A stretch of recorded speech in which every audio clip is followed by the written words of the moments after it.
Bonjour, je suis Angélique, bienvenue sur la chaîne YouTube d'Épanouie Vie.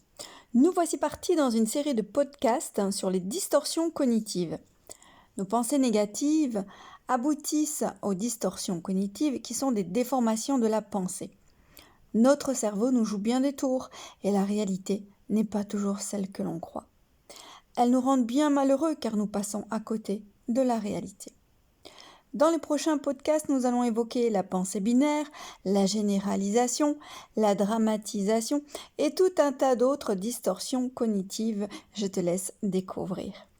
La plupart du temps, nous contribuons nous-mêmes, inconsciemment, à entretenir ces distorsions. Mais j'en ferai également un lien rapide concernant les techniques préférées des PN, les pervers narcissiques, pour te soumettre à leur volonté et te faire du lavage de cerveau en t'illusionnant grâce aux distorsions.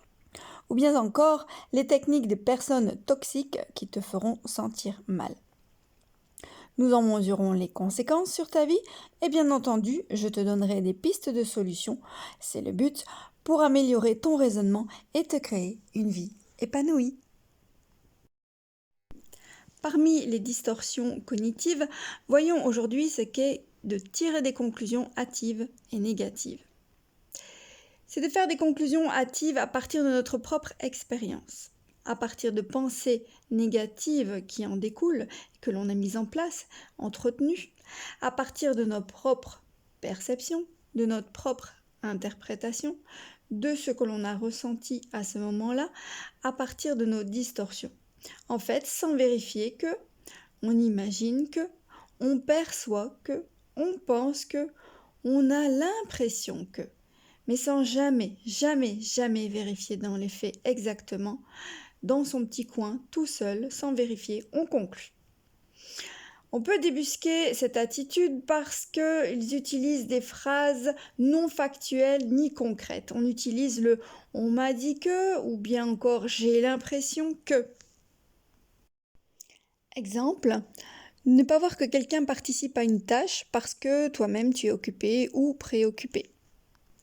Ne pas voir qu'une personne a participé lors d'une collecte, par exemple, et supposer qu'elle n'a pas payé sa part des choses. Ne pas oser demander au commerçant de faire un réglage sur un achat et exprimer aux autres directement son mécontentement sur ce fameux commerçant sans avoir osé lui demander, lui faire une demande précise de service après-vente, ce qui aurait dû être tout à fait normal en somme. En résumé, par manque d'information, par peur de s'informer, de demander, on est dans un mécanisme d'autodéfense automatique. La conclusion hâtive deviendra « c'est un fainéant, c'est une profiteuse ou bien encore un mauvais commerçant ». Les conséquences peuvent être dramatiques dans le fait qu'on accuse à tort un tiers ou qu'on salit la réputation d'un commerce, sans lui avoir laissé l'occasion de faire son service après-vente. La conclusion n'est pas objective, elle n'est que supposition. De même que si on se plaint de ce comportement non vérifié, en le répétant, on peut contribuer à bafouer l'image de quelqu'un uniquement parce qu'on ne croit que, et c'est ainsi qu'on entre dans le cercle des commérages. Une personne toxique utilisera le commérage de manière intentionnée pour nuire à quelqu'un et servir ses intérêts. Là, on entre dans un registre très malsain. Pour les autres, ceux qui n'en ont pas conscience, comme je vous l'ai dit plus tôt, il s'agit tout simplement d'un mécanisme de défense parce qu'ils sont persuadés qu'ils en sont victimes. Nous avons vu ensemble que tirer des conclusions hâtivement provient du fait que tu n'as rien vérifié ni communiqué, que tes pensées tournent en boucle dans ta tête jusqu'à en devenir automatiques. La solution préférée du cerveau est de se mettre en attitude de défense. Ce mode survie permet de se protéger des soi-disant malveillances que l'on s'est inventées. Prendre conscience que tout n'est que supposition, que l'émotion qui te crée tes pensées négatives n'est pas la vérité. Une fois que tu as conscience de cela, vérifie, demande, communique, exprime-toi au lieu de te plaindre sur ce que tu crois. Peut-être as-tu un manque de confiance en toi et que la clé est d'oser. D'oser demander, d'oser clarifier. Pour être tenu au courant dès qu'un outil de développement personnel est mis à ta disposition, abonne-toi bien sûr. Pour soutenir ma chaîne et faire grimper les algorithmes, pense à liker.